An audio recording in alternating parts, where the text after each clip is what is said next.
चलो चलो चलो जल्दी चलो, दौड़ के आओ, सत्संग का समय हो गया। ये नाम की युक्ति उनको नहीं मिली, ये आधार नहीं मिला, इसलिए उनकी जीवात्माएं मालिक के घर नहीं पहुंच पाई। कितने बड़ा कलयुग का जीव सौभाग्यशाली है कि बिना प्रयास, बिना किसी परिश्रम, मेहनत, त्याग के ये वस्तु आपको घर बैठे मिल गई। ये अमोलक धन है, नामदान, जीवात्माओं के धन का दान, ये हमें आपको मुफ्त में मिल गया।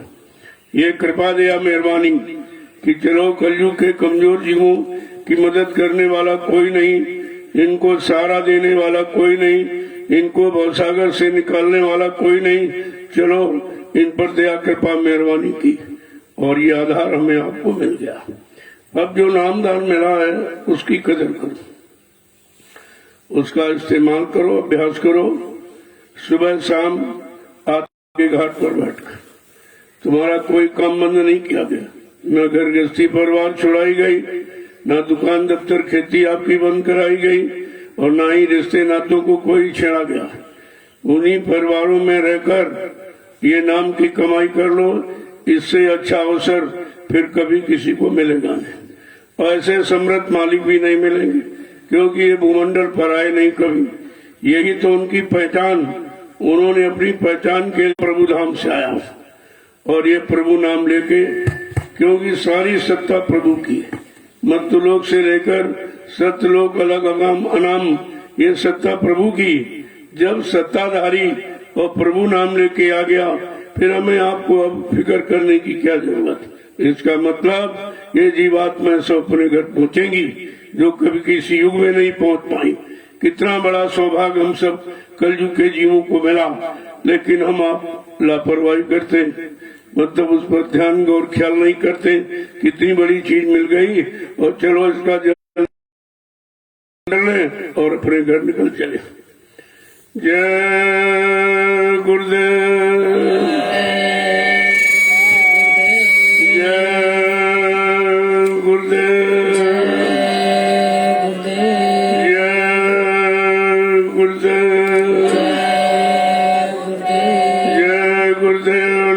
किसका? प्रभु का। ये गुरुदेव नाम किसका? प्रभु का। आज के इस प्रातःकालीन नैमिषारण्य की तपोभूमि पर लघु सत्संग में सम्मिलित होने वाले समस्त गुरु आश्रित प्रेमी जनों, बड़ा सौभाग्य जीव का होता है, तब वर्तमान मौजूदा संसद जो सब तरफ से बचाने वाले होते ये सुनने को मिलते हैं, क्योंकि ऐसा समय कभी आया नहीं और किसी ने ऐसी दया कभी आंकी नहीं जैसी समृद्ध दाता दयालु बाबा जय गुरुदेव जी महाराज ने हम सब जीवों पर किया। लेकिन हमने आपने उन्हीं को नहीं पहचान पाया, उन्हीं को अपना बना नहीं पाया, अपना कोई काम करा नहीं पाया। तो कितना बड़ा ये दुर्भाग्य है कि ऐसी किसी का 50 किसी का 60-70 निकल गया। अब कितना समय बचा है इस मनुष्य शरीर में रहने का, इन भोगों में फंसने का, परिवार में उलझने का। अब कितना समय रह गया, इस पर विचार करना चाहिए। गई जो निकल गया समय, श्वासों की पूंजी चली गई, उस पर चिंतन विचार करना बंद कर दो। जो बचा है उसी को काम में लो और संकल्प ले लो कि अब लो नसानी अब न सही। ये संकल्प अगर ले लो तो बस जो बची हुई श्वासों की पूंजी है उसी में काम बन जाएगा। लेकिन ना तुम संकल्प लेते हो, ना विचारते हो कि कितना समय निकल गया, कहाँ निकल गया, किस तरह निकल गया। इस परिवार का कर दिया, बाल बच्चों का कर दिया, जमीन मकान दुकान सब कुछ बना दिया।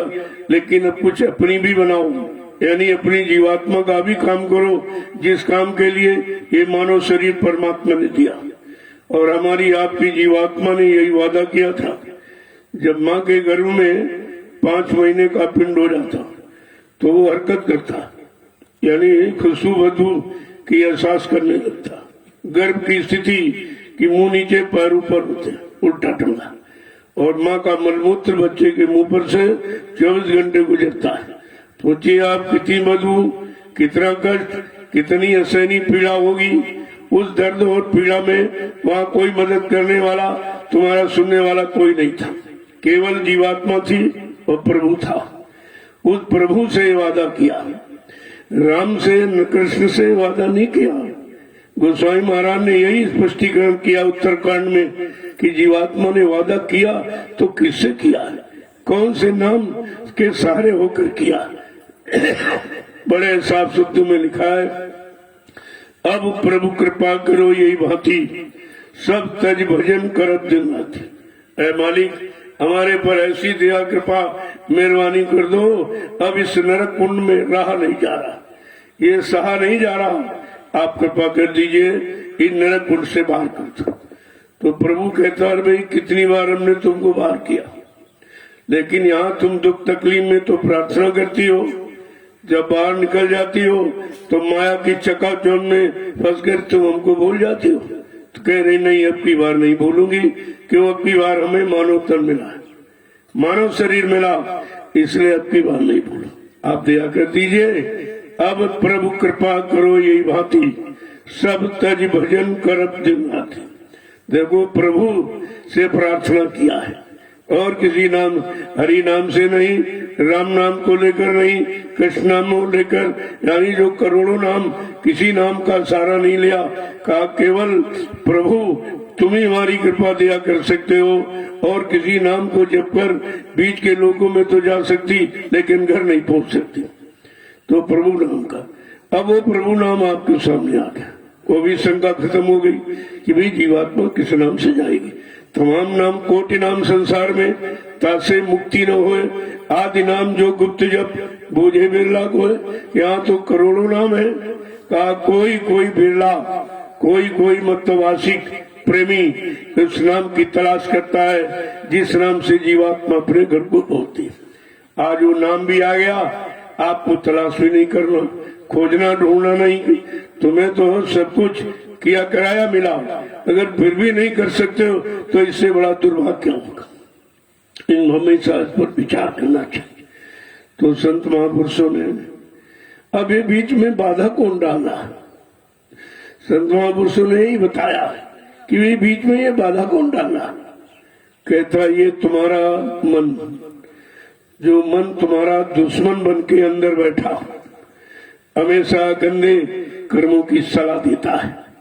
कहा ये असली दुश्मन ये, इसको पकड़ो और किसी की तरफ तुम्हें देखने की जरूरत नहीं है।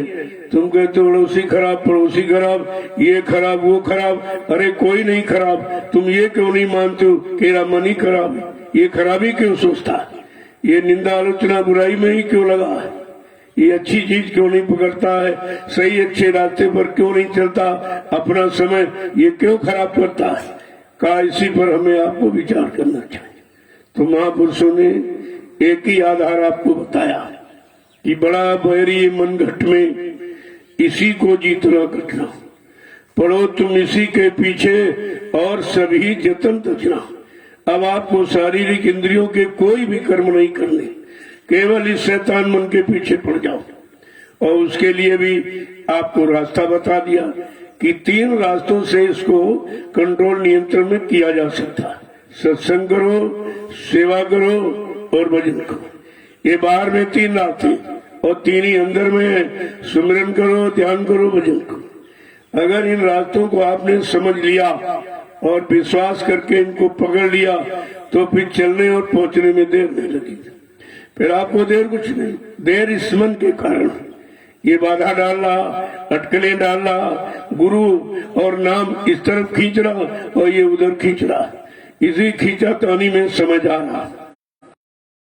अब हमें आपको ये समझना है कि कितने युगों से ये खींच रहा और खींच कर कहाँ ले जा रहा? उन्हीं गंदे क्षणिक भोगों में फंसा करके सारा समय, सारी शक्ति को नष्ट करा देता। तो जब समर्थ सदगुरु दाता दयालु आए तो उन्हें सर्वप्रथम यही कहा, 3 युगों से तुमने शैतान मन का कहना माना, अभी तक नहीं निकल पाए, फंसे पड़े। अब जरा मेरा कहना मान, सलाह देता। तो कहते जिन्होंने मार मन डाला मार लिया, इसको उधर से हटा के गुरु की तरफ लगा दिया, गुरु के बताए नाम के आधार से इसको जोड़ दिया। बस हमें आपको केवल ये करना, कुछ नहीं। अब अन्य युगों की तरह न पूजा पाठ, न तीर्थ व्रत, दान हवन, जब गंगा स्नान, ये कुछ नहीं करना। क्यों? कलयुग योग यज्ञ नहीं जाना, एक आधार नाम गुण गाना। यही कलकाल न साधन दूजा, मन क्रम वचन गुरु पद पूजा। देखो केवल ये इशारा दिया। वैसे अन्य युगों में भी, त्रेता में भी जो भगवान राम नाम की शक्ति आई, क्या उसने कोई मंदिर बनाया था? कोई मूर्ति लगाई थी? क्या कोई कैलेंडर छपवाए थे उन्होंने किसकी पूजा की जिसके कारण उनकी आज पूजा होती है? यही हमें आपको समझना चाहिए कि जिनकी जिनकी यहाँ पूजा हुई हो रही है, उन्होंने किसकी पूजा की, किसको माना, किसको जाना पहचाना, किसको पकड़ा।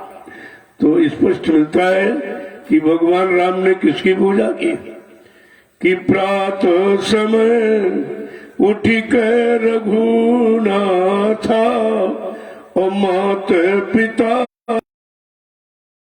में माथा। प्रातःकालीन ब्रह्मेला ब्रह्म मुहूर्त में भगवान राम उठकर किसकी पूजा कर रहे हैं? माता पिता गुरु की चेतन पूजा, यानी भगवान चेतन पूजा कर रहा, माता पिता गुरु की, और इंसान जल पूजा कागज पत्थर पानी की कर रहा। तो भगवान की भी बात नहीं मानते। उन्होंने करके दिखाया और संत महापुरुषों ने तुमको बताया कि जो शक्तियां आई रामकृष्ण को नहीं मिल पाई, वो कलयुग के जीवों को दी गई, लेकिन ये बेचारा कुछ समझ ही नहीं पाया। भगवान राम ने भी स्पष्ट किया है। उन्होंने कहा केवल मेरी ही बात नहीं, मेरे कुल में वंश परंपरा में हमेशा गुरु ही पूजा किया, चेतन पूजा, कोई कागज कोई पानी पत्थर का नहीं, केवल गुरु पूजा। जब लंका से जीत के अयोध्या में आए, पूर्ववासियों ने बड़ी खुशी मनाई कि रे मेरे भगवान ने बड़ा साहसी कार्य किया। जब भगवान राम ने सुना कि प्रजा मेरी प्रशंसा कर रही तो दौड़ करके आए, हाथ जोड़ के कह रहे नहीं नहीं भाई मैंने कुछ नहीं किया।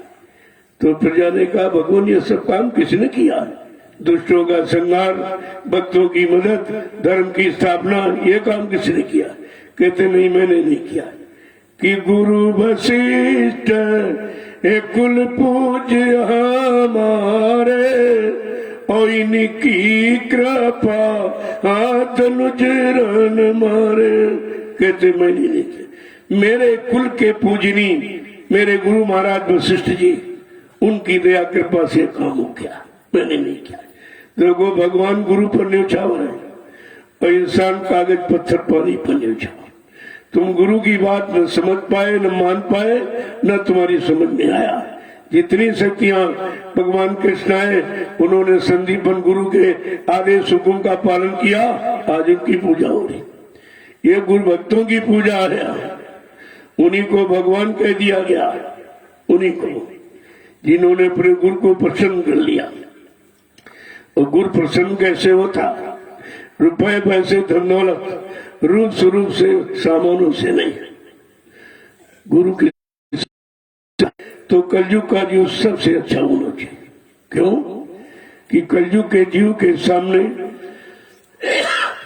तीन युगों का अच्छा सच्चा इतिहास, बड़े बड़े त्यागियों का, तपस्वियों का, ब्रह्मचारियों का, अवतारी शक्तियों का, ज्ञानी विज्ञानियों का इतिहास सामने है। तीन युगों का इतिहास। ये मसाला सुधरने का जिसके पास हो वो बिगड़ कैसे गया? इसका अंतों को नहीं माना, उसी का कारण आज हम सब परिवार से दुखी, परिवार से दुखी, सब परेशान हैं। परेशानी का कारण यही है कि केवल हमने आपने उन सच्चे अच्छे लोगों की बात नहीं मानी, उनके सिद्धांत को नहीं अपनाया, तो आज सब मुसीबत में पड़े। सब रो रहे हैं, सब चिल्ला रहे हैं, किसी को कुछ नहीं आगे दिखाई दे रहा। जिधर जाता उधर मुसीबत, जिधर जा रहा उधर झगड़ा, उधर ही बीमारी है। बेचारा इतना परेशान, एक बीमारी ऐसा भूत लगा दिया गया जिससे सब परेशान, और दिखाई देती नहीं। ये गुमनाम भूत दिखाई नहीं दे रहा। तुम्हें ये उपाय बताया जा रहा, कहा और तो तुम कुछ कर नहीं सकते हो, क्योंकि कलयुग का जीव कमजोर है, लेकिन तुम शाकाहारी हो जाओ। अरे भाई, महात्मा धर्मात्मा त्यागी तपस्वी चरित्रमान नहीं बन पाए तो तुम शाकाहारी बन जाओ, इसमें कौन सी आपत्ति? लेकिन वो कभी बात किसी की समझ में नहीं है। कहा अगर तुम शाकाहारी हो जाओ तो कुदरत से मैं प्रार्थना करके तुम्हारे लिए बचाव का कोई उपाय बता दूंगा, तुम बच जाओगे। वो भी नहीं किया लोग, और ज्यादा करने लगे। यहाँ तक जो जिम्मेदार उसने लाइसेंस बना दिया, चाहे जितने जीवों को मारो काटो, तुम्हारे पर कोई अपराध नहीं। अरे तुम्हें क्या मालूम ये अपराध तुमको लगेगा? तब तैसी मत होए, काल रेख की लेख को मेट सके नहीं कोई। वो तो जो किया है वो भरना पड़ेगा। धीरे धीरे घड़ा भर रहा, एक दिन फूट जाएगा, एक दिन फूट जाएगा। जो रहे अभी उमंगों तरह सम्मान के चक्कर में घूम रहे, ये सब देना पड़ेगा आपको, क्योंकि वो लेन देन करने वाला तुम्हें दिखाई नहीं देता।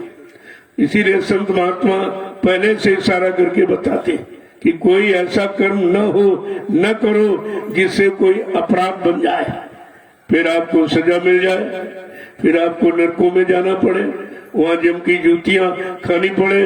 वो सब कुछ बताते, लेकिन तुम उनकी होगा। लेकिन संत महापुरुष मान सम्मान के भूखे नहीं, वो तो सबको सुख शांति देने आए। सर्वभूत हिते रता, जो सारे जीवों का कल्याण करने आया उसी में लगा है, तो उसी को आप नहीं समझ पा रहे। वो कोई अपने कल्याण, अपने लाभ, अपने अधिकार के लिए नहीं आए। लेकिन अब ये समझने को नहीं दे रहा। यही तुम्हारे शरीर के अंदर बैठा तुम्हारा मन, ये नहीं समझ, ये तुमको अच्छे सच्चे काम में लगने ही नहीं देता, समझने नहीं देता है। इसलिए महापुरुषों ने बड़ा समझा के कहा, क्या कहा कि मन रे क्यों गुमान अब तुम गरुड़ गुमान घमंड क्यों कर रहा है? और जिस पर कर रहा है ये शरीर को पागल, ये शरीर भी तेरा नहीं है और तुझको भी इसमें नहीं रहने दिया जाता। क्या कह रहे? कीर्तन तो तेरा खाक में मिलेगा, तन तो तेरा खाक में मिले। तुम तरह तरह के गुमान घमंड कर रहा, ये शरीर एक दिन खाक मिट्टी में मिल जाएगा, ये भी तेरे हाथ लगने वाला नहीं। और इसके बाद तू फिर 84 में चला जाएगा, फिर उसी नरकों की योनियों में शरीरों में तुझे जाना पड़ेगा। आगे क्या समझा रहे हैं कि दीन गरीबी चित्त में धरना, दीन गरीबी चित्त में धरना, दीन गरीबी चित्त में धरना, दीन गरीबी चित्त में धरना, काम क्रोध से बचना, काम क्रोध से बचना, मन रे क्यों गुमान अब करना, मन रे क्यों गुमान अब करना। इसलिए समझा के कह रहे हैं, अरे गुमान घमंड को छोड़, दीन गरीबी धार तेरे सुधार की को, दीन गरीबी धार। जब दीन गरीबी संत मत का कहना है, जब दीन गरीबी धारण कर लो तो गुमान घमंड मारे नहीं सकता। दीन गरीबी धार, काम क्रोध से बचना, जो तुझे खराब कर रहे हैं, बिगाड़ रहे हैं, काम क्रोध लोभ मोह अहंकार, अरे इनसे बच और दीन गरीबी का बाना पहन ले। जब दीन गरीबी धारण कर लेगा ये तेरे पास नहीं आएगी। दीन गरीबी धार तेरे सुधार की को, तेरे बचने के लिए। आगे क्या करें कि प्रीति प्रतीति गुरु से करना, प्रीत प्रतीत गुरु से करना, प्रीति प्रतीत गुरु से करना, प्रीत प्रतीत गुरु से करना, नाम रसायन घट में भरना, नाम रसायन घट में भरना, मन रे क्यों गुमान अब करना, मन रे क्यों गुमान अब वैसे सबसे प्रेम प्यार मोहब्बत करने तुमने देख लिया, क्या मिला तुम्हें? सबने तुमको लूटा और तुम लूट रहे हो, फिर भी नहीं सोच पा रहे हो। कहा ये सबने लूटा जिनसे तुमने प्रेम प्यार मोहब्बत किया, अब जरा गुरु से कर देख, तेरी सारी शक्ति को काम में लगा देख। जो बची है भोगों से बचा के थोड़ा बहुत बच गई, कहा उसी से तेरा काम करते। लेकिन कहते नाम रसायन घट में धरना, जो नाम की जड़ी बूटी देते, जिससे सारी बीमारी काम की, क्रोध की, लोभ की, मोह की, अहंकार की, ये सारे रोगी, ये रोग और बीमारी सब चले जाएंगे। कहा इसको तू अपने अंदर में रख और ये सब हटा। जितनी गंदगी बसाई है सारी गंदगी को हटा, ये नाम रूपी जो बूटी रसायन देते इसको तू अंदर में रख। देखिए कैसी दवा है, ये कैसा दावा करती, ये काम करो लो मोह अहंकार को फिर भटकने नहीं देगी पास में। आगे क्या करें, देखो किस तरह से समझा के कह रहे कि मन मलिन के कहे न चलना, मन मलिन के कहे न चलना, मन मलिन के कहे न चलना, मन मलिन के कहे न चलना, गुरु का वचन ये बिछ धरना, गुरु का वचन ये बीच धरना, मन रे क्यों गुमान अब करना। मन रे क्यों गुमान अब लोगों समझा के कह रहे इस गंदे मन की सलामत मानना, मन मलिन के कहे न जाना। ये कितना गंदा है, हमेशा गंदगी की तरफ ले जाने का प्रयास करता, घसीट के ले जाता और तुम उसका कुछ नहीं कर पाते। फिर इसकी जैसी इच्छा होती अपनी इच्छाओं को पूरा किया करता है, तुम्हारे शरीर को साथ में लेकर। अगर काम की इच्छा हुई तो काम की इच्छा को पूरी करा लिया, क्रोध की इच्छा हुई तो क्रोध की इच्छा को पूरी करा लिया, लोभ मोह अहंकार की इच्छा हुई तो लोभ मोह अहंकार को पूरा करा लिया। और हम आप इसका कुछ नहीं करते और तुम्हें घसीटे घूम रहा है। इतना कमजोर बना दिया है, भोगों में लगाकर सारी शक्ति छीन हो गई। अब क्या कह रहे आगे कि इस गंदे मन का कहना मत मानो। अब गुरु के वचनों को अपने अंतःकरण में रख, जिससे तेरा काम होगा। आज तक जितने वचन सुने सुनाए इधर उधर की, सतयुग के, त्रेता के, द्वापर के, कहानी, किस्से, कथाएं सब सुनी, तमाम वचन आपने सुने, लेकिन उन वचनों से बचाव नहीं हुआ, किसी तरफ का नहीं बचाव। न काम से बच पाए, न क्रोध से बच पाए, न लोभ से बच पाए, न अहंकार, न ईर्ष्या, राग, द्वेष, आप किसी से बच ही नहीं पाए। वो वचन बचने बचाने का काम नहीं कर सकते। क्यों? बचने बचाने का काम संत वचन, गुरु वचन है। ये संत वाणी, अमर वाणी, ये तुम्हारे हर तरफ से बचने का काम करेगी, सब तरफ से आपको बचाएगी, अगर उनके वचनों को हृदय में रख लो।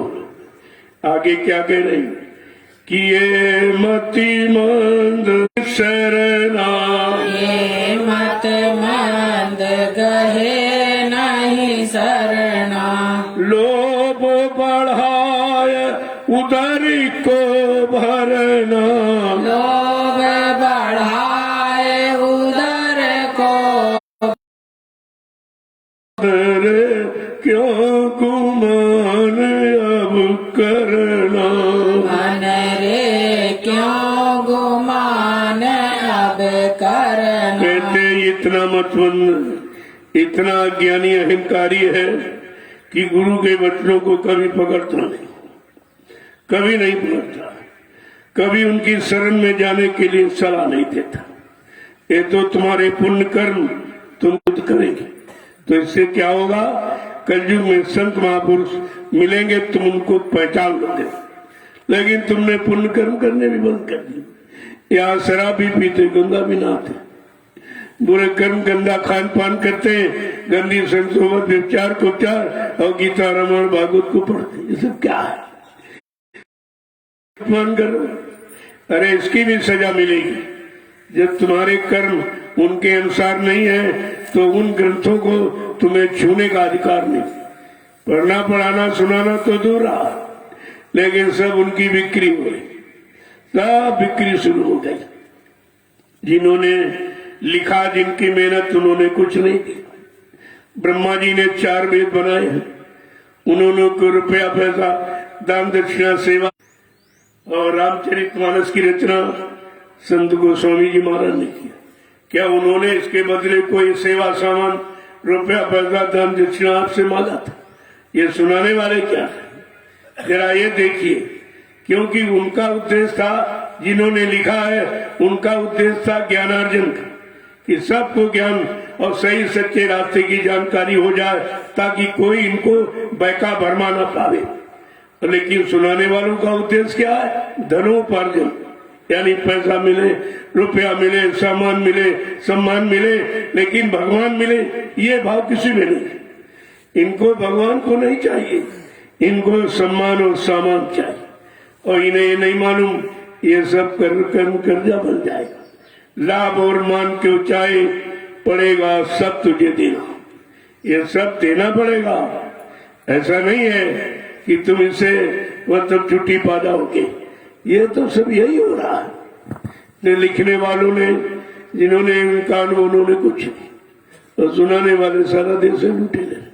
और तुम न लिखने वालों को समझ पाए, न सुनाने वालों को समझ पाए। तुम्हारा तो इसीलिए ये अंधकार भ्रम में फंस गए कि जिन्होंने लिखा, जिन्होंने मेहनत, परिश्रम, जिनका त्याग, तपस्या, सब कुछ, उन्होंने कुछ नहीं। उनका उद्देश्य अपने निजी स्वार्थ लोभ लालच मान सम्मान का नहीं था। सबको जगाने का, सबको सही रास्ते पर खड़ा करने का और सच्चित आनंद प्राप्त कराने का था। लेकिन हम लोगों ने उनकी बातें नहीं मानी। जिन्होंने लिखा उनको भूल गए, जो सुनाने वाले इनको पकड़ लिया तो धोखा हो गया। इन्होंने लूट लिया आपको और कुछ नहीं दिया। कुछ क्यों? इनके पास कुछ है ही नहीं। वो तो जो किताबों में लिखा वो सुना रहे।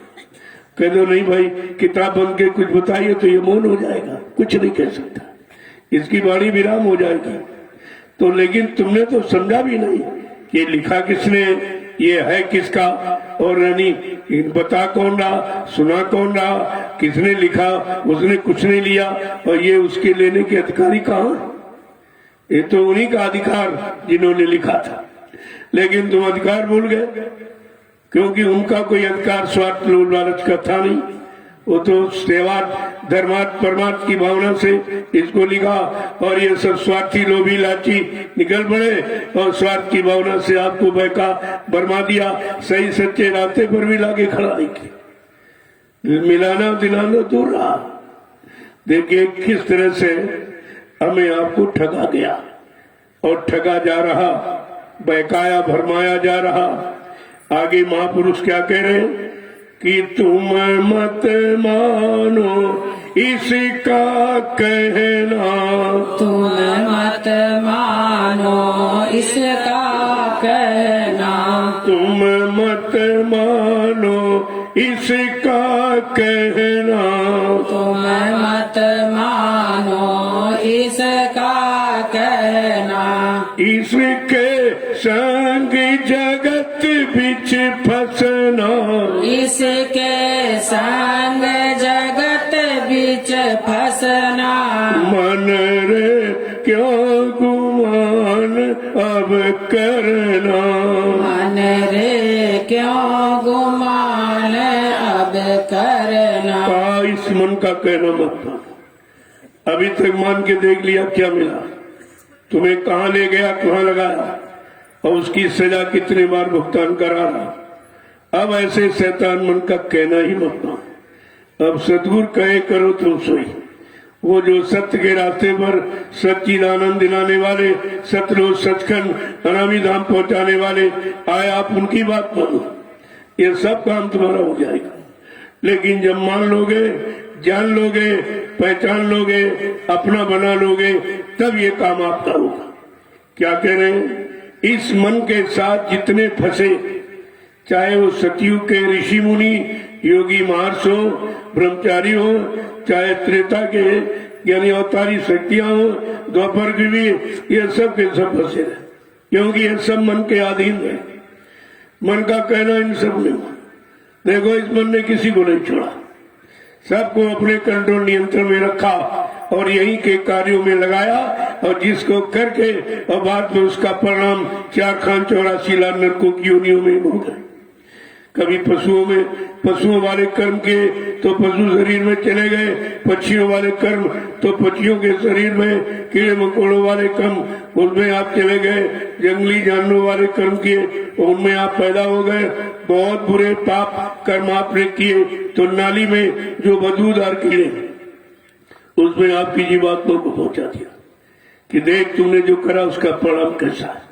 तब समझ में आता है कि पाप और बुरे कर्म का नतीजा बहुत बुरा है। आगे क्या करें?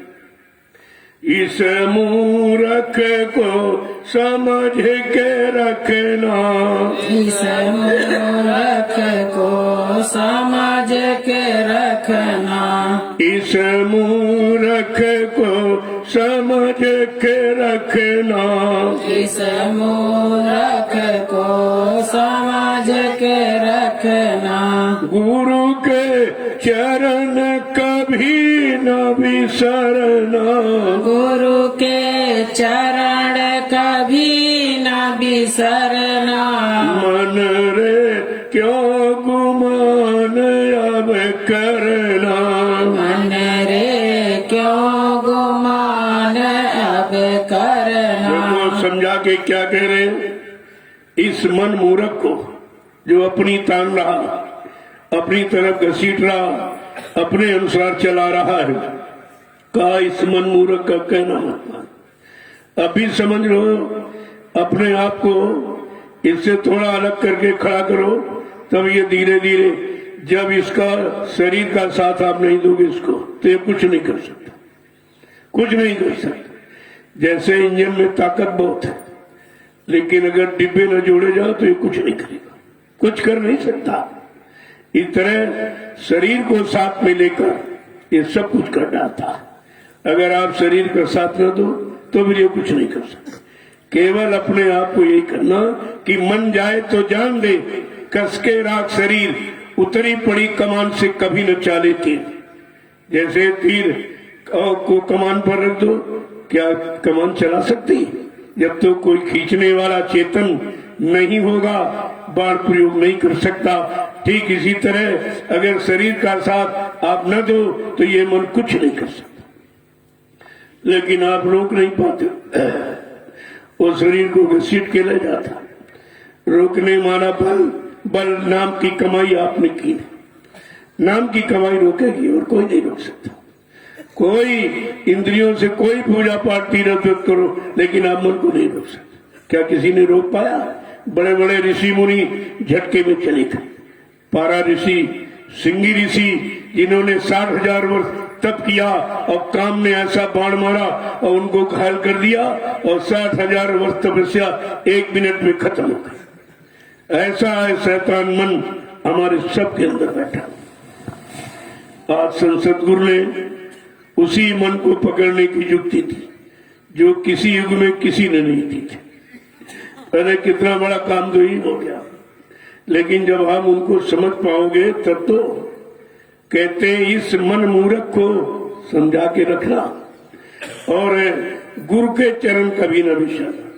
जब गुरु के चरण और शरण मजबूती से पकड़ लोगे, फिर ये कहीं घसीट के ले नहीं जा सकता, क्योंकि वो चरण शरण में इतनी मजबूती है, इतनी ताकत है कि कहीं जाने नहीं देगा। लेकिन आपने चरण शरण छोड़ के सब भाग गए। ये तो 45 करोड़ सब, कोई नहीं टिका। सब चरण और शरण और गुरु सबको छोड़ दिया। अब बताइए इनका भला कैसे? इनका मन कहाँ ले जाएगा? जबकि लिखा है मुक्ति संत चरण की दासी, मुक्ति, और इन्होंने संत सदगुरु के चरण और शरण सब छोड़ दी। इन बेचारों का क्या होगा? इनका क्या होगा? इन्होंने विचार नहीं किया कि मुक्ति है कहाँ। वो तो समझते थे यहाँ नहीं है, चलो वहां मिल जाएगी। ये तो पहले तुमने कहा, तुमने मुक्ति को पहले भी ढूंढा, कोई कागज कैलेंडर में, कोई पत्थर में, मूर्त में, कोई पानी में, कोई तीर्थों में, सब जगह आप वो ढूंढते रहे। लेकिन नयन बीच धरना, गुरु का रूप नयन बीच धरना, साथ पकड़ के नभ पर चढ़ना, शब्द पकड़ कर नभ पर चढ़ना। मन रे क्यों गुमान अब करना, मन रे क्यों गुमान अब करना। प्रभु कैसे समझा के कह, तुमने अपने नेत्रों में सबको बसाया, काल का पूरा सामान, काल के सारे रिश्ते, काल के सारे भोग आपने अपने नेत्रों में बसा के रखा। क्या मिला आपको? इनको सबको बसाकर क्या मिला?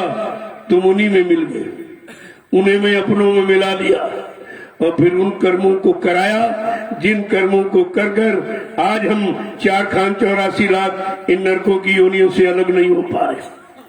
तो कहते जरा सतगुरु का ये नूरानी रूप बसा के देख ले, जरा इसको बिसा के देख ले, तेरा कौन सा काम अपने घर की तरफ चल पड़ेगा, उधर की तरफ जाएगी, फिर इधर नहीं रहेगी।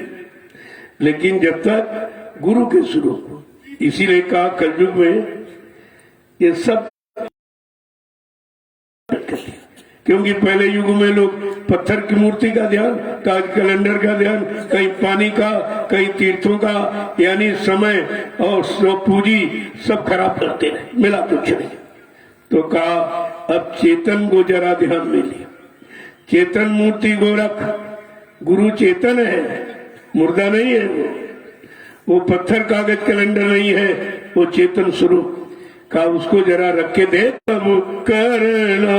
मन रे क्यों गुमान अब करना। कलयुग के जीवो, तुमको अपने समय युग का जगाया नाम का जाप करना चाहिए। जैसे सतयुग में योगियों ने हरि नाम जगाया और प्रहलाद ध्रुव ने नाम लिया, उसका काम हो गया। वो जहां तक नाम ले जा सकता था, जिस लोक मंडल से आया था, उसका सुमरन किया तो वहां पहुंच गया। इसके बाद त्रेता में ऋषियों ने राम नाम जगाया। उस नाम का जिसने स्मरण किया, वो नाम वहां तक ले गया। इसके बाद द्वापर में जब कृष्ण नाम जगाया गया, उस कृष्ण नाम का नाम जाप उस समय के लोगों ने किया। देखो, समय के नाम का लाभ समय के जीवों को मिलता। जब समय निकल जाता, आपको वो नाम लेने से लाभ नहीं मिले, कि वो नाम अपने समय का, अपने जीवों को समय से जगाने और काम में लगाने के लिए आया था। वो काम किया चला, लेकिन कलयुग के नाम करेगा क्या? जो जिन युगों में जो नाम आए, उन नामों ने जो काम नहीं किया, वो नाम ये जय गुरुदेव प्रभु का नाम कलयुग में करके दिखाएगा और जीवों को इस भवसागर से भी पार करेगा और घर पहुंचाएगा। देखो कितना बड़ा काम है। वो जितने नाम आए, इसी समाज का सुधार किया, समाज का, धर्म का। लेकिन जय गुरुदेव नाम प्रभु का दोनों काम करेगा। इसलिए दो नाम, एक वर्णात्मक, एक ध्वन्यात्मक। जबकि सतयुग त्रेता द्वापर में वर्णात्मक नाम आए, हरि नाम, राम नाम, कृष्ण नाम, लेकिन ध्वन्यात्मक नाम नहीं आया। इसलिए कोई जीवात्मा जब करके घर नहीं पहुंच पाएगा। ये कितना बड़ा काम आपका होना, कितने बड़े काम के लिए नाम आया, लेकिन हम आप उसकी महिमा नहीं सोच पाए कि जय गुरुदेव नाम क्या। पहली बात, जय गुरुदेव ऐसा नाम है जो सबकी, सारे गुरुओं की महिमा बता छोड़ के भाग गए, सब भाग गए, किसी को समझ में नहीं आया, कोई वचन समझ में नहीं आए। कितने अफसोस की बात है, कितनी समृद्ध शक्ति मिली और हम आप उसको समझ नहीं पाए। जिसने देने के सिवा लेने का काम किया ही नहीं, और आज भी आपके सामने लेने का काम कोई नहीं, सब देने का। ये हो जाए, ये बन जाए, इस तरह आपका काम हो जाए, किसी तरह आप लग जाओ और घर की तरफ चल पड़ो, यहाँ और किसी तरह की शिक्षा दी नहीं जाती। ये भटकाने भरवाने का काम नहीं किया गया। तो बात तो लोगों को समझना चाहिए। अब बेचारे समझ ही नहीं पाए। इतना परिचय तो किसी ने दिया ही नहीं, कोई शक्ति नहीं। न हरि नाम की शक्ति आई, उसने भी इतना परिचय नहीं दिया। राम नाम की शक्ति आई, वो जंगलों में चला गया 14 वर्ष, वो भी कोई प्रचार, कोई इस तरह का ज्ञान नहीं दिया। और कृष्ण ने भी ऐसा काम नहीं किया। जो काम इस कलयुग का जगाया, जय गुरुदेव प्रभु का नाम कर रहा, करने को तैयार है और वादा कर रहा कि मैं वो काम करूंगा जो सृष्टि में आज तक किसी युग के नाम ने नहीं किया। तो इतनी बात सुनकर आपको समझना चाहिए। लेकिन समझोगे कैसे जब सत्संग में आओगे नहीं, बचनोगे, सुनोगे नहीं, तुम्हारी कितनी गैरहाजिरी रहती। तो मैंने 2 साल भर गायब रहते तो क्या मिलेगा? अरे तुम्हारा बच्चा रोज स्कूल जाता तब तो फेल ही हो जाता। तुम कब आते हो, कितने आते हो? जरा ये भी देखो, तुम अपने इस आध्यात्मिक स्कूल में मतलब कितना उपस्थिति देते हो। तो कहते हैं आपकी समझ में आएगा, जबकि यहाँ की पढ़ाई में कोई डोनेशन फीस आपको नहीं देनी, कुछ नहीं, बिल्कुल फ्री और मुफ्त। और ये ज्ञान भौतिक ज्ञान को भी ठीक कर देगा। अध्यात्म ज्ञान हो जाने के बाद फिर किसी ज्ञान की जरूरत नहीं पड़ती और सारे ज्ञान इसी से ठीक हो जाते हैं। तो कम से कम बात को समझना चाहिए। नहीं समझ में आया, कहते हैं जय गुरुदेव का नाम सुनना। ऐ कलयुग के जीवो, जो तुम्हारे लिए, तुम्हारे समय में, तुम्हारे इस कलयुग में जो नाम जगाया गया, इस नाम का स्मरण करो, तुम्हारा काम इसी नाम से होगा। तो ये भी हम लोग नहीं समझ पाते। कहते गुरु जो कहे वही अब करना। अब मन के कहने पर, मन के अनुसार नहीं चलेगी। उसका कहना नहीं मानेंगे। अब गुरु जो कहेंगे, जो बताएंगे, जो रास्ता, उसी रास्ते पर चलकर हम अपना काम बना लेंगे। यही आपकी बुद्धिमानी होगी। जय गुरुदेव, जय गुरुदेव, जय गुरुदेव, जय गुरुदेव। नाम किसका? प्रभु का। जय गुरुदेव। नाम किसका? प्रभु का। जय गुरुदेव। नाम किसका? प्रभु का। प्रभु का प्यारा नाम। देर तो हमारे आप में है, जो हम खड़े नहीं हो पा रहे, उधर चल नहीं पा रहे जिससे वो चलाना चाहते, बैठ करके जो साधना का काम कराना चाहते, हम बैठ के वो भी नहीं करते। हम वहां झुकते नहीं जहां कुछ मिले हमको। तो ये तीनों स्थितियां हमारी शरीर की ठीक नहीं। जब शरीर की ठीक नहीं और शरीर में जीवात्मा में भी, तो उसका कैसे ठीक करो? ये सब समझने का विषय है। ये कोई भाषण स्पीच प्रवचन का विषय यहाँ नहीं हो रहा। यहाँ सब समझना और समझ करके और चलना, अपना काम बना लेना। जय गुरुदेव, जय गुरुदेव का। प्रभु का। जय गुरुदेव। नाम किसका? प्रभु का। प्रभु का प्यारा नाम। जय गुरुदेव। जोर से बोले, जय गुरुदेव। सब मिल बोले, जय गुरुदेव। बोलना होगा। जय गुरुदेव। अभी से बोलो, जय गुरुदेव। दुख दर्द हरेंगे, जय गुरुदेव। सब कष्ट मिटेंगे, जय गुरुदेव। सुख शांति भी देंगे। जय गुरुदेव। सबके दाता, जय गुरुदेव। सबके मालिक, जय गुरुदेव। प्रेम से बोले, जय गुरुदेव। ये नाम नहीं इंसान का, ये नाम है प्रभु का। ये काम नहीं इंसान का। ये काम है प्रभु का। देखो, नाम अपने संकल्प लिए बैठा है और वादा कर रहा है, जो नाम जिन जिन युगों में आए, जो उन्होंने काम नहीं किया, का मैं वो काम करके दिखाऊंगा। ये नाम का संकल्प है और नाम से काम होता है। किसी युग का इतिहास डालो, इंसान के नाम से काम नहीं हुआ। जो जगाया गया नाम भगवान का, उससे काम। यही बात हमें आपको सोचनी चाहिए कि अभी इंसान, उसे कोई बचा नहीं सकता, लेकिन संत महापुरुष अपनी पूरी फर्ज अदायगी करते, पूरी फर्ज अदायगी। वो अपने फर्ज से, अपने कर्तव्य से कभी पीछे नहीं हटते हैं, बराबर जानकारी देते रहते, ताकि कोई जीव ये न कह सके कि हमको सही सच्चे रास्ते पर चलने की बात नहीं बताएंगे, हमको सिखाया नहीं क्या। ये नैमिषारण्य की तपोभूमि आज सबको संदेश दे रही है। देखिए, भूमि का असर, ये कहीं कुछ नहीं हो रहा, सब मौन हो गए। भाषण स्पीच प्रवचन किया, वो सब झूठा हो गया, कुछ नहीं हुआ। इसलिए वो शर्मिंदा है, बेचारे चुप हो गए। लेकिन ये संतवाणी, गुरबाणी, अमरवाणी, ये नैमिषारण्य की तपोभूमि से नित्य प्रसारित की जा रही। रोज ये संदेश जा रहा कि अभी जाग जाओ, जाग जाओ, चेत जाओ, होश में आ जाओ। कुदरत और कुछ खराब करने जा रही, उससे बचने के लिए अभी तुम संतों की बात को, बकरा न मछली और न अंडा आपने बनाया। ये सब कुदरत की बनाई व्यवस्था को जो बिगाड़ेगा, वो नस्तनाबूद हो जाएगा, उसका विनाश हो जाएगा।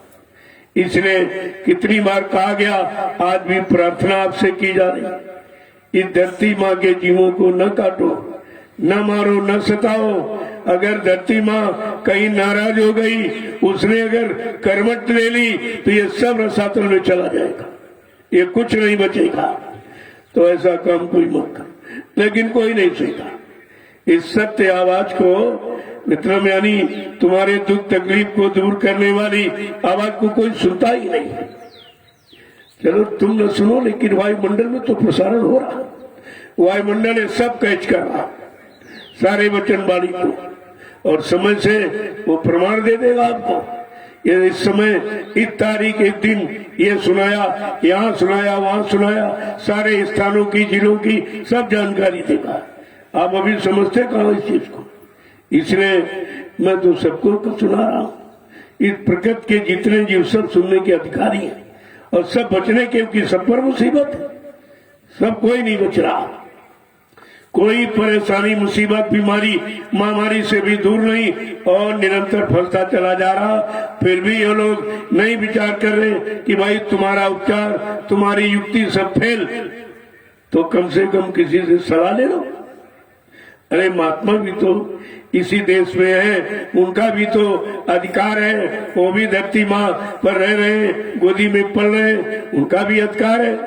लेकिन तुम कुछ जानते नहीं हो, तुम उनको मानते नहीं, समझते नहीं हो और तुमसे कुछ होने वाला नहीं, कुछ नहीं होने। और मुसीबत बढ़ती जाएगी, हिंसाएं और बढ़ती जाएंगी, मौतें और होती जाएंगी, क्योंकि पहले कह दिया गया था, पहले आपसे कह दिया गया, लाशें सड़े पड़ेगी घर घर में, उठाने वाले मिले न यार, जमाना बदलेगा। ये पहले आपको इशारा करके 80-40 वर्ष पहले से जो संदेश दे रहा, आप उसे क्यों नहीं समझते? और वही सब हो रहा। अब लोग ये कहने लगे कि बाबा जय गुरुदेव जी महाराज ने जो कुछ कहा है वो सब हो रहा, वो हो रहा, तो क्या अब नहीं होगा? अरे वाणी तो उन्हीं की कही जा रही, कोई अपनी तरफ से तो नहीं कह रहा, लेकिन तुम बात ही नहीं समझ पाते हो। जय गुरुदेव, जय गुरुदेव। तो एक राजा था और एक दिन एक महात्मा जी पहाड़ी पर, राजा घोड़े से गया, घोड़ा तो पेड़ में बांध दिया और महात्मा जी के पास दंडवत प्रणाम करके बैठ गया।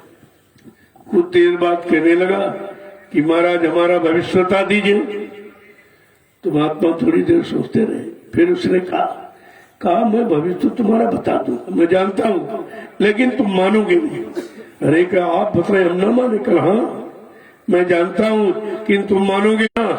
तो जंगल में कोई घोड़ा कितना अच्छा खुशनुमा मिल जाए उसको लेके मत आना, लेकिन तुम लाओगे जरूर। अगर ले आना तो सवारी मत करना, लेकिन तुम करोगे जरूर। सवारी करना तो किसी दूसरे राजा की राज सीमा में मत जाना, लेकिन तुम जाओगे जरूर। अगर वहां भी जाना तो किसी स्त्री जात से संबंध मत करना, लेकिन तुम करोगे जरूर। और राजन तुम्हारी मौत, महात्मा मौत तक का परिणाम जानते, इसीलिए आपको समय से पहले सलाह देना शुरू कर देते। तो राजा बेचारा, लेकिन आपने एक शब्द सुना होगा, होनी। जो कुछ किया है वो होगा, उसे आप मिट नहीं सकते। कहा जब होनी होनहार बलवान, इसे कोई मत मानो झूठी। गई मंथरा पास के कई, पिला दई बूटी। राम लखन बनवास सिधारे, दे राजा दशरथ की छूटी। इसे कोई मत मानो झूठी। पर नारी के हेतु रावणा, नियम ने किया है वो तो परिणाम तुम्हारा कोई कर नहीं सकता, लेकिन संत महापुरुषों को अधिकार है। संत लेख पर मेख मारे, मेटे अंक कुंग बहाल के। जो ब्रह्मा ने कलम चला दी, हमारे आप पे पाप पुण्य कर सजा और लाभ देने की संत महापुरुष परमार्थी सेवा में लगाकर तुम्हारे इस कर्म को काट सकते, उनको अधिकार है। तुम्हारे इस कर्म के लेख को भी मेट सकते हैं, लेकिन कैसे? सेवा के द्वारा। इसलिए कलयुग में सेवा प्रदान रखी थी, और आप सेवा का मतलब है नहीं समझते। और एक बात और आपने सुनी होगी कि कर्म गति टक पड़ी, कर्म गति नहीं। देखो ये भी नहीं टाल पाए। जिन्हें भगवान कहते हो, त्रेता के राम, द्वापर के कृष्ण, ये खुद ही नहीं टाल पाए, तो तुमको कैसे टाल देंगे?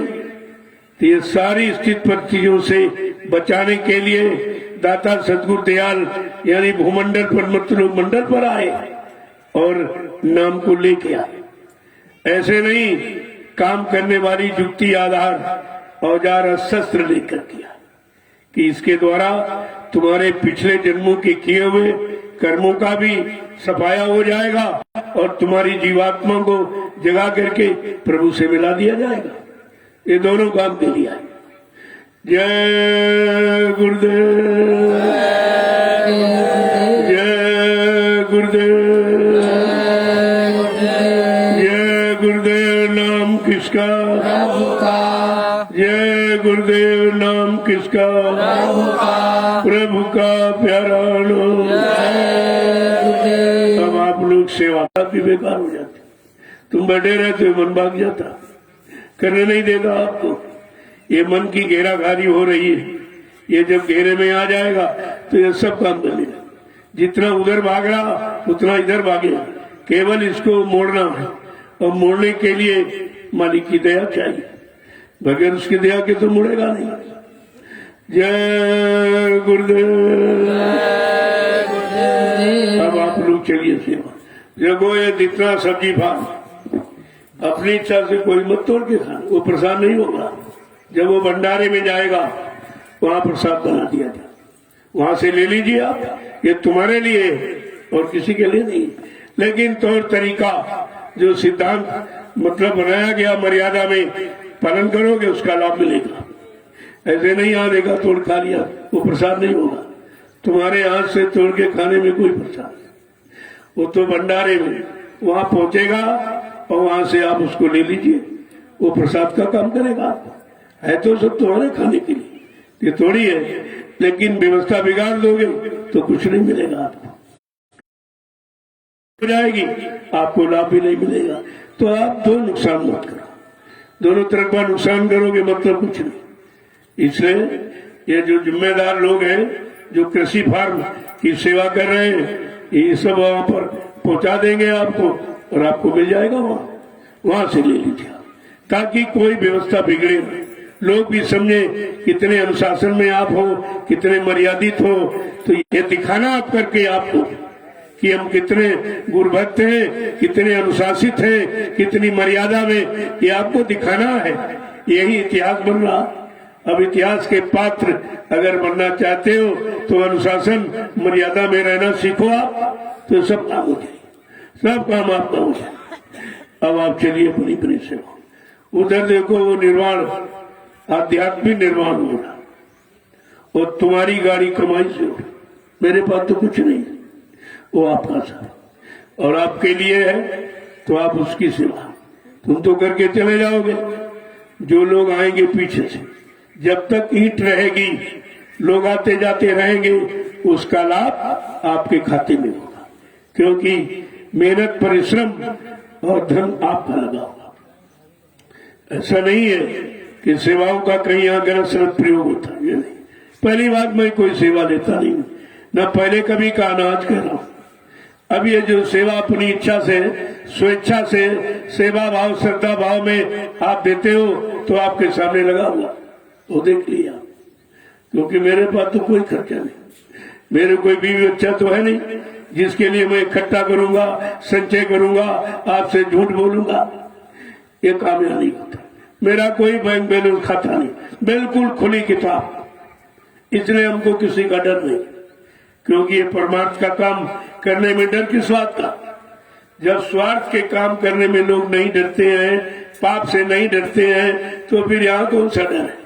ये तो सत्य का काम और सबका काम, सबके लिए, सबके उद्धार कल्याण, सबको लाभ देने वाला।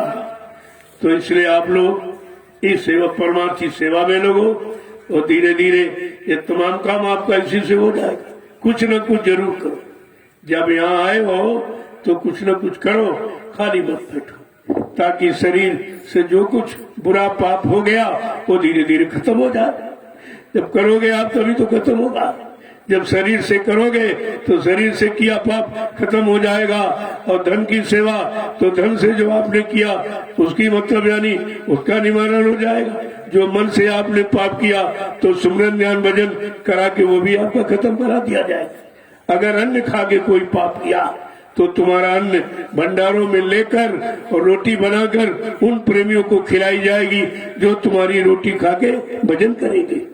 कितना सरल तरीका महापुरुषों ने बना दिया, और इसी से आपका काम हो जाए।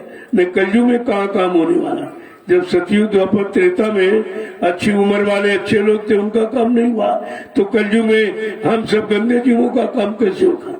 लेकिन हमारा मालिक कितना समर्थ है, जो काम करने के लिए दृढ़ संकल्प है, वादा किया, प्रतिज्ञा की है, इसलिए कभी इसे बोलना नहीं चाहिए। जय गुरुदेव। अब आप लोग चलिए। देखो, जो आपसे एक बात कही गई कि यहाँ इस सब्जी फार्म में काम करने के लिए फावड़े जो आपने दिए थे वो 2 साल हो गए, वो खत्म हो गए। अब हर जिले से 10 डलियां 10 फावड़े लोगों को बता दो। बहुत छोटी सेवा, इतना तो एक ब्लॉक ही कर दी, लेकिन पूरे जिले से कहा गया। यहाँ बड़ी छोटी सेवा जो किसी ने कभी ली नहीं, कही नहीं, वो आपको बताएगा।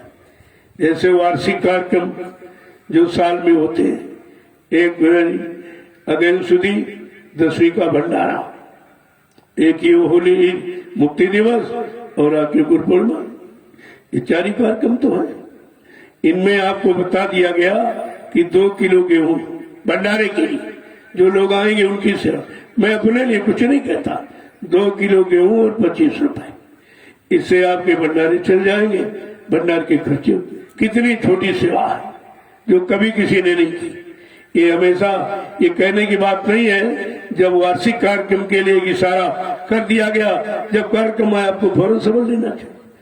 और इसलिए कहा जा कि गरीब अमीर सबका लग जाए, सबको लाभ ले।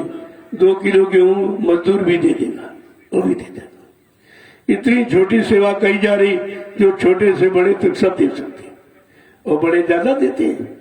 जिनके पास ज्यादा वो ज्यादा दे सकते हैं, ऐसा नहीं है। लेकिन ऐसी छोटी इकाई रखी गई ताकि गरीब भी बेचारा संकोच में न रहे कि हमारे पास तो कुछ नहीं, हम कैसे दें। मैंने उनको बताया कि रोटी तो आप खाते हो, जितना आटा जो गूंदा जाता है उसमें से 1 चुटकी ऐसे निकाल के मिट्टी के आली में डाल दो। जब 30 महीने में 30 दिन होते, 30 चुटकी जाओगे डालोगे तो 2.25 किलो हो जाए। 2.25 किलो, 2 किलो से ज्यादा हो गया आपको। तो ऐसा नहीं कोई दे न सके। इसी तरह थोड़ी सी दाल डाल दी, थोड़ा सा चावल डाल दिया, ये सब इकट्ठा हो जाए। आपको कुछ करना नहीं है, केवल तरीकों को समझ लेना। और हर प्रेमी ये सेवा करके अपने किए हुए पाप कर्मों की अदायगी कर सकता है। ये सबको मौका दिया गया, ऐसा नहीं है। और इस छोटी सेवा से कितने लाख लोग भोजन पाएंगे, आप इसका विचार कीजिए। कितनी अच्छी जगह आपका लगा, और ये उन लोगों को खिलाया जाए जो बैठ के भजन करे। क्योंकि भोजन का लाभ जब भी मिलेगा जब भजन करने वाला खाएगा तब। ऐसे नहीं है, ऐसे तुम लाखों लोगों को भोजन करा तो कौन सा लाभ मिलेगा? क्योंकि वो लाभ देने वाले है ही नहीं, तो खाने वाले, कोई भजन करने वाले तो है नहीं। और भजन ही लाभ दे सकता, और पूजा पूजा लाभ नहीं दे सकता। ऐसे बिन हरि भजन खगेसा, और मिटिए न जीवन केर कलेसा। स्पष्ट रामचरितमानस में लिख दिया गया, कलयुग में भजन के द्वारा ही तुम्हारी सारी मुसीबतें दूर हो सकती, अगर तुम उसमें लग जाओ। अगर नहीं लग सकते हो, जो लोग भजन करते हैं उनकी सेवा कर लो, उनसे आप ले लीजिए। तो लेने का भी तरीका तो आपको बताएगा। इसलिए और आपका ये गौशाला है, क्योंकि 2 ही की सेवा संत मत में। ऐसी कृपा करो गुरुदेवा, गौ संत की हो वह सेवा। ये 2 सेवाओं का महत्व है, क्योंकि गाय के बाद स्त्री तन मिलता है, इसलिए इनकी सेवा करो। हो सकता है ये तुम्हारी बेटी बन के आ जाए, बहू बन के आ जाए, फिर ये झगड़ा करेगी आपसे। बेटी बन गए, कोई गलत काम उठा लिया तो लोग पर लोग सब बिगाड़ देगी। इसलिए इनकी सेवा करो। इनकी सेवा के लिए हर आदमी तो रह के नहीं कर सकते, कि तुम खेती दुकान दफ्तर करते हो। तो अब मैंने कहा भाई 1-1 कुंटल भूसा आप भिजवा दीजिए, एक जगह इकट्ठा कर लो पूरे ब्लॉक का, तहसील का, जिले का। और भाई कोई ट्रैक्टर प्रेमियों के पास बहुत ट्रैक्टर है, उससे लेकर के आप यहाँ जमा कर, तो साल भर तुम्हारी सेवा चलती रहेगी। घर में बैठे हो लेकिन साल भर सेवा, 1 कुंटल भूसा तुम्हारा करा रहा। कितना बड़ा लाभ ध्यान में रख करके ये सारा सेवा कर दिया गया, क्योंकि वो साला आपके यहाँ ये बढ़ता जा रहा और बढ़ेगा। ताकि आपको सेवा मिलती रहे। कम हो जाएगा तो सेवा आपकी बंद हो जाएगा। तो इसके बढ़ने में लाभ है। ये सोचो भाई खूब बढ़ेगी और खूब सेवा करने का मौका मिलेगा। इससे और आप सरल कोई काम कर ही नहीं सकते। जय गुरुदेव। देखो मैं अपने लिए कुछ नहीं कहता, न कभी कहा न आज कहूंगा मुझे की जरूरत है नहीं, लेकिन तुम्हारी जरूरत कैसे पूरी होगी, तुम्हारे पापों का निवारण कैसे होगा, तुम्हारी कष्ट मुसीबत बीमारी कैसे जाएगी, ये उसके लिए आपको उपाय बताया जाए, आप करिए। अब आप चलिए देख लो कोई सेवा इधर कोई निराई राई हो तो बता दो इनको सब। पहले तो निर्माण कार्य जितने राजमिस्त्री आए हैं इनको मौका मिल गया सेवा का, ये कर लो। ये सेवा कभी आपको नहीं मिली। दुनिया में हजारों मकान आप बना दोगे लेकिन परमार्थी लाभ नहीं मिलेगा। ये मकान नहीं है, ये आध्यात्मिक इमारत, सबको अध्यात्म का लाभ देने के लिए इसका निर्माण किया जा रहा। जब तक इसकी ईंट रहेगी लाखों लोग भविष्य में आते जाते रहेंगे, सुमरन ध्यान भजन करेंगे, सेवा करेंगे, सत्संग सुनेंगे, वो लाभ तुमको मिलेगा। कितना बड़ा बेनिफिट है इसमें, ये तो कहीं नहीं है। ये सब बात आपको समझनी चाहिए। यहाँ कोई सारा इधर उधर का नहीं होता। मैं तो अपने लिए कभी कुछ कहता नहीं कि आपको कुछ चाहिए। ये कपड़े आप देते तो पहन लेता हूँ, एक रोटी दोपहर एक शाम वो भी आप देते हो, बस इतना तो खर्चा है। ये तो हर गरीब के घर में मिल जाएगा। फिर हमको आदेश देने की क्या जरूरत, ये सेवा दो वो सेवा दो, मान दो सम्मान दो सामान दो। मैं ये काम नहीं करता, ये काम मैं नहीं करता। जो आप देते हो श्रद्धा भाव से, मैं उसी सेवा भाव से उसको लगा देता हूँ। मैं अपने पास कुछ भी नहीं। जो सेवा भी आप देते हो सब जानते, मैं तो कभी गिनता भी नहीं कितने आए कितने गए क्या हुआ, लेकिन जब आप गिन के देते हो जरूरत पड़ती तो उसको वहीं पर खर्च किया, ये जरूर है। अब इस समय निर्माण कार्य हो रहा। पहले जो आपने दिया 1 रुपए 2 रुपए 10 रुपए, पहले कोई ज्यादा देता नहीं, आज भी 10 ही रुपए देता। वो भी जब मैं 4 घंटे बोलता हूँ और 6 घंटे बैठ के मिलता हूँ। जब 10 घंटे समय देता हूँ तब 10 रुपए निकाल के देता। अब आप सोचिए कितनी मेहनत की कमाई है, ये कितनी मेहनत की कमाई। तो इससे तो अच्छा काम हमेशा होगा। मेहनत परिश्रम सच्चाई ईमानदारी की कमाई हमेशा बरकत देती है। और इसीलिए देखिए 2 साल के अंदर कितना काम हो गया। जो 20 साल में नहीं हुआ वो 2 साल में आ। ये बरकत है, ये सदगुरु दाता दयालु की दया है। उन्हीं की दया से सब काम हो रहा। मैं कुछ करने वाला नहीं हूँ, मैं तो एक निमिष मात्र आपके बीच में बैठा हूँ। अब वो कैसे करा रहे, क्यों करा, क्या कराएंगे, ये तो उनकी मौज मर्जी पर निर्भर है। आपको इसका विचार रखना चाहिए। यहाँ जो भी काम होगा सब बिल्कुल खुले आप, कोई पर्दे में नहीं रहता। ना मैं पर्दे में बैठ के बोलता हूँ, ना कोई काम कोई सेवा लेता हूँ, ये काम मेरा नहीं। जय गुरुदेव, जय गुरुदेव। जो आपने पहले दिया उससे ये जमीन खरीदी, अब दे रहे हो वो निर्माण कार्य, ये सब सामने आपके लग रहा। यहाँ ऐसा कोई काम किया ही नहीं जाता जिसमें किसी तरह का कोई छिपाव हो, ये काम नहीं करता। इसीलिए प्रेमी सब आते। देखो तुम ही लोग गाड़ी कमाई देते। वैसे दशांश गुरु का होता आपकी कमाई। जो आपने नाम दान लिया है उसके नाते दशांश उनका आपकी कमाई में हिस्सा। दशांश का मतलब 100 रुपए में 10 रुपए, 90 तुम्हारे हैं, 10 गुरु के। अगर वो 10 रुपए गुरु के काम में खर्च कर लो, अपना मत दो, लेकिन जो दशांश उसी को आप खर्च कर लो, उसी से काम हो जाएगा। सब काम उसी से हो जाएगा। कोई काम रुकने वाला नहीं। जब पहले नहीं रुका इतना हो गया तो क्या अब नहीं होगा। अब तो धीरे धीरे गुरु परिवार बढ़ता जा रहा। जब परिवार बढ़ेगा तो प्रेमी आएंगे, अपनी श्रद्धा सेवा भाव बढ़ा के देंगे और उसी से काम बढ़ता चला जाएगा। धीरे धीरे धीरे ये सब काम अब हो जाएगा, लेकिन उनकी मौज मर्जी से। हम आप चाहो कुछ कर लो तो हमारे आपकी उसकी बात, कहे कोई लाख करैया कोई और। अब वो किस मनुष्य पोल पर अपनी दया भेजेंगे, अपनी दया करेंगे, उससे अपना काम करवाएंगे, ये उनकी मौज मर्जी पर निर्भर है। ये अपनी मर्जी मर्जी से कोई कुछ नहीं कर सकता। और देखिए आप कितनी जल्दी हो गया। जय गुरुदेव। देखो यहाँ आए हो तो कुछ करो और धीरे धीरे ऐसे आते जाते रहो। मैंने इसीलिए टोलियां बना दी थी और आप टोली का काम भूल गए। उन प्रेमियों को सेवा से वंचित कर दिया। कितना उनका बड़ा नुकसान हो रहा। अरे तुम नहीं कर सकते हो तो लोगों को ले आओ, उसमें तुम्हारा हिस्सा बन जाएगा, उसी में भागीदारी तुम्हारी हो जाएगी। उनको ले आओ जो नहीं जानते, जब आ जाएंगे यहाँ का माहौल देखेंगे तो अपने आप बदल जाएंगे। क्योंकि यहाँ का कोई ऐसा माहौल नहीं जो आपके अंदर गंदगी ले आए। कोई स्वार्थ लोभ लालच की बात कुछ नहीं। मेरे नाम तो 1 इंच भी जमीन नहीं, ये सब आपकी।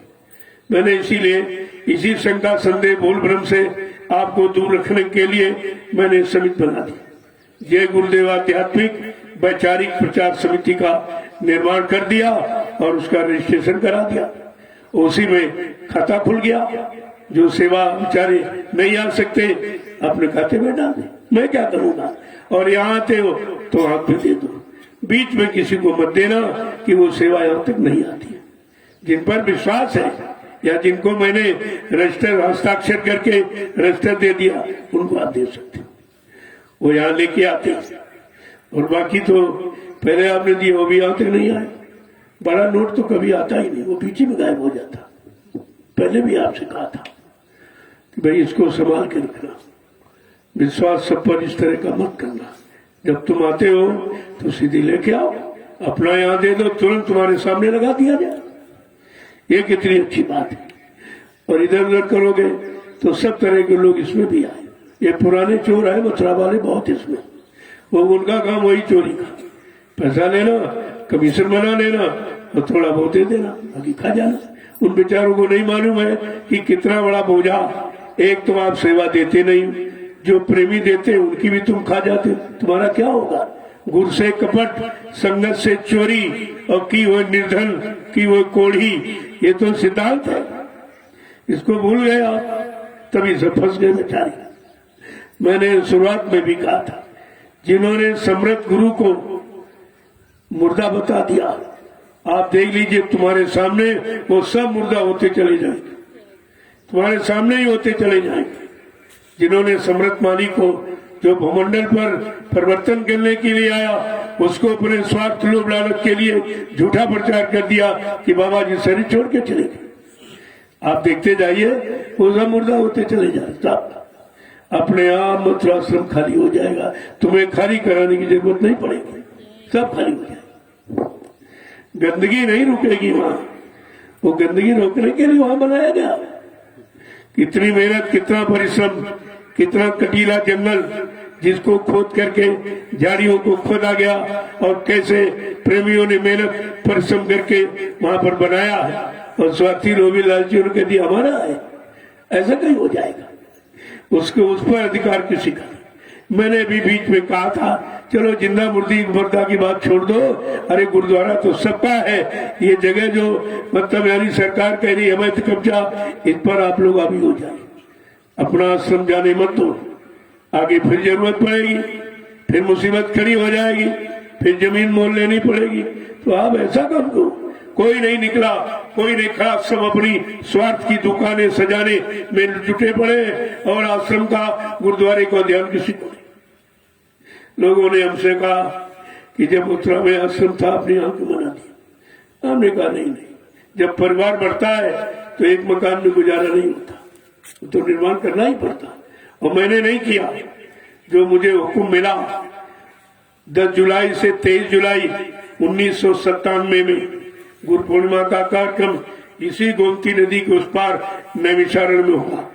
तो आखिरी दिन क्या कहा गया था कि बच्चा ये 88,000 ऋषियों की तपोभूमि है, यहीं से सतयुग के अंकुरण निकलेंगे। तो अंकुरण के आसमान में निकलेंगे, जमीन पर काम होगा। मथुरा में कभी नहीं कहा कि यहाँ से सतयुग के अंकुरण निकले।